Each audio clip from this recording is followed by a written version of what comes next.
सो hey guys, आज हम देखेंगे डायरी एंट्री। यानी डायरी एंट्री जो है एग्जाम्स में जब क्वेश्चन आते हैं तो उसको हम कैसे करेंगे। तो आज के इस वीडियो में यही सीखेंगे।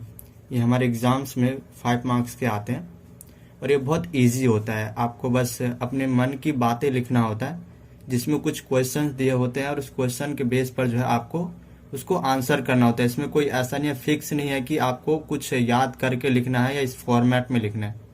डायरी एंट्री एक ऐसी राइटिंग है जिसमें आप अपने मन की बातें लिख सकते हैं। जैसे आप अपने दोस्तों के साथ अपने मन की बातें शेयर करते होंगे, वैसे ही हम डायरी के साथ क्या करते हैं, अपनी मन की बातें शेयर करते हैं। तो जो आप दोस्तों के साथ जो शेयर करते हैं उसे आपको बस डायरी में लिखना है। तो वो हम कैसे एंट्री करेंगे, कैसे राइटिंग करेंगे, तो वही हम आज के इस वीडियो हम सीखेंगे। तो चलिए देखते हैं।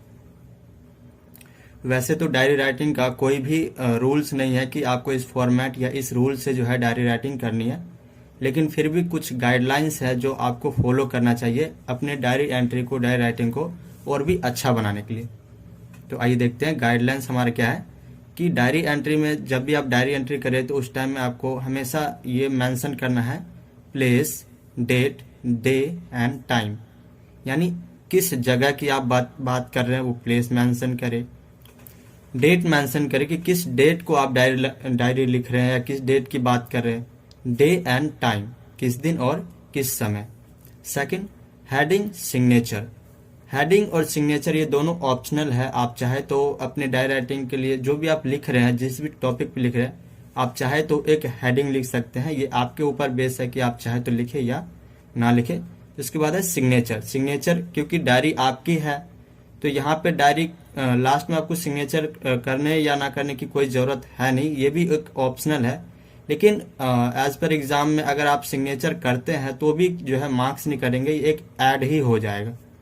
तो हेडिंग और सिग्नेचर, लास्ट में जो सिग्नेचर करेंगे, ये दोनों ऑप्शनल है। आप चाहे तो करें या फिर ना भी करें। नेम, यानी डायरी का क्या होना चाहिए, एक नेम। अब आप जैसे आप दोस्तों के साथ अपनी बातें शेयर करते हैं तो दोस्तों का एक नाम होता है, इसी तरह डायरी भी आपका एक दोस्त होता है। तो आप अपने डायरी का एक नाम भी रख सकते हैं। उसके बाद क्या है, writing style as per your view point. अब राइटिंग का कोई स्टाइल नहीं है, आप चाहे तो इनफॉर्मल बातें भी कर सकते हैं। जैसे आप अपने दोस्तों में कुछ भी बोलते हैं, तो इसी तरह आप डायरी राइटिंग में भी जो है अपने मन की बातें मतलब कुछ भी बोल सकते हैं या लिख सकते हैं। इसमें कोई फॉर्मेलिटीज फॉलो करने की कोई भी जरूरत नहीं है। आप इनफॉर्मल राइटिंग में भी लिख सकते हैं।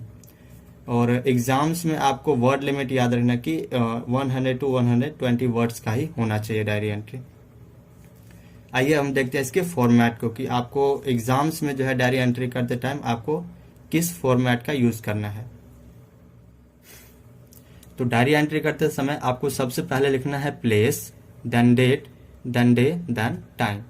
उसके बाद आपको लिखना है डियर डायरी। ये सैल्यूटेशन है। आप डियर डायरी या हेलो डायरी या जो भी आपने डायरी का नाम रखा हो उसका नाम लेते हुए यहाँ पे जो है हाय, हेलो, कुछ भी कह सकते हैं।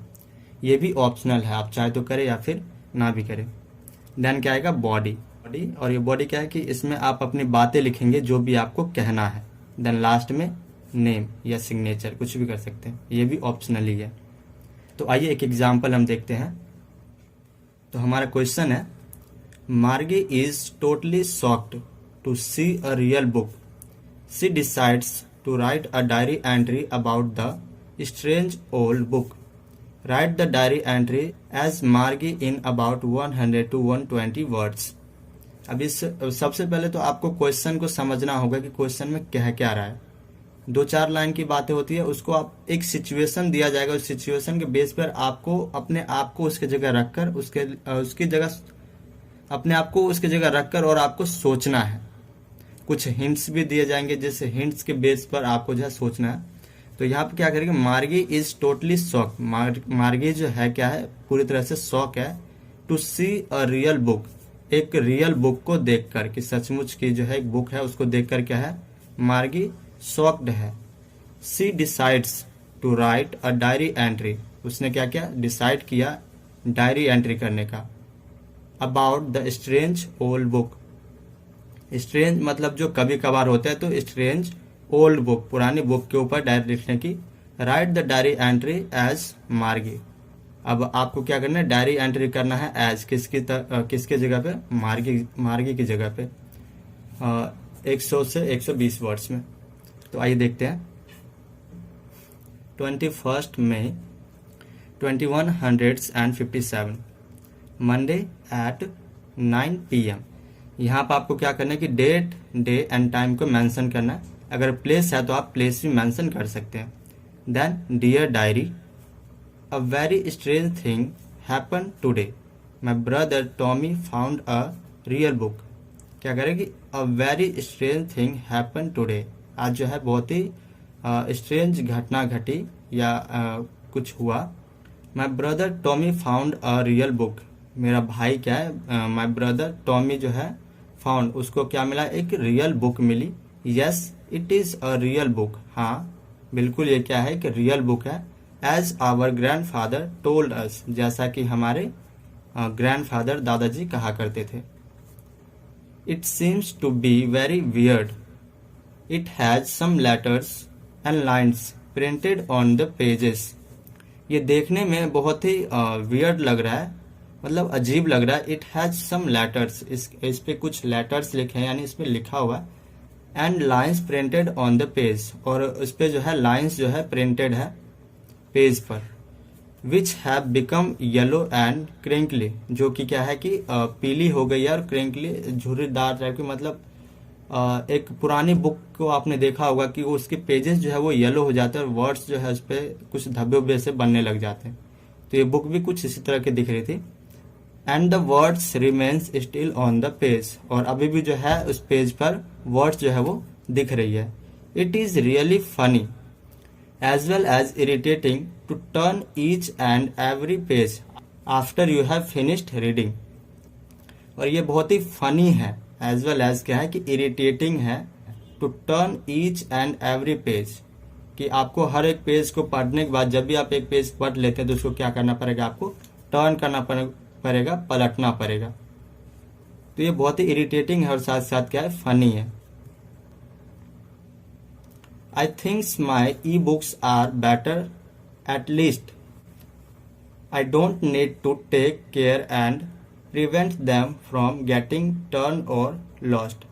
मुझे लगता है, आई थिंक मुझे लगता है कि मेरे ई बुक्स क्या होते हैं? जो ई बुक्स होती है, जो हमारी टैब होती है जिसमें हम उसी टैब के अंदर पढ़ाई करते हैं और अपने बुक्स कैरी करते हैं। तो ये कह रही है कि e books, I think my e books are better at least. मुझे लगता है कि मेरे ई बुक्स जो है वो ज्यादा बेहतर है, क्योंकि आई डोंट नीड, मुझे जरूरत नहीं होती क्या? टेक केयर, अपने बुक्स की टेक केयर करने की। And prevent them from getting turn, और मेरे बुक्स फट भी नहीं सकते, फटने की भी कोई झंझट नहीं है, और ना ही इसके खोने की कोई भी झंझट होती है। लास्ट में आपका नाम मार्गी। तो यहाँ पे क्या होती है, आपके बुक्स में जो है एक स्टोरी दी हुई होती है जिसमें मार्गी और दादाजी की जो है स्टोरी होती है। आज से कई सालों बाद क्या होती है कि बुक्स जो हमारे टाइम में है वो बुक्स उस टाइम में नहीं होती है। वहाँ पे बुक्स एक हिस्टोरिकली बन जाती है जहाँ पे बुक्स देखी ही नहीं जाती है। तो मार्गी के लिए क्या होती है, बुक जो मिलना उसके लिए बहुत स्ट्रेंज होता है, अचंभित होता है, इसलिए वो शॉक्ड होती है कि किसी टाइम में ऐसा भी हुआ करता था। और ये सारी बातें उसके दादाजी बताया करते थे। अगर आपने उस स्टोरी को नहीं पढ़ा है तो आप अपने एक बार बुक में उस स्टोरी को पढ़े तो आपको ये डायरी एंट्री में क्या कहा जा रहा है वो आपको और अच्छे से समझ आ जाएगी। तो आपको बेसिकली ये तो एग्जाम्पल के लिए मैंने बताया है, जो आपके एग्जाम में आएगा वो अलग क्वेश्चन होगा। तो आपको क्वेश्चन के बेस पर जो है डायरी एंट्री करनी है। तो होप सो कि आप लोग को समझ आ गया हो कि डायरी एंट्री हम कैसे करते हैं और किन किन चीजों का हमें ध्यान रखना है। तो आज के इस वीडियो में बस इतना ही। तो चलिए मिलते हैं इसी तरह को नेक्स्ट वीडियो में, तब तक के लिए धन्यवाद।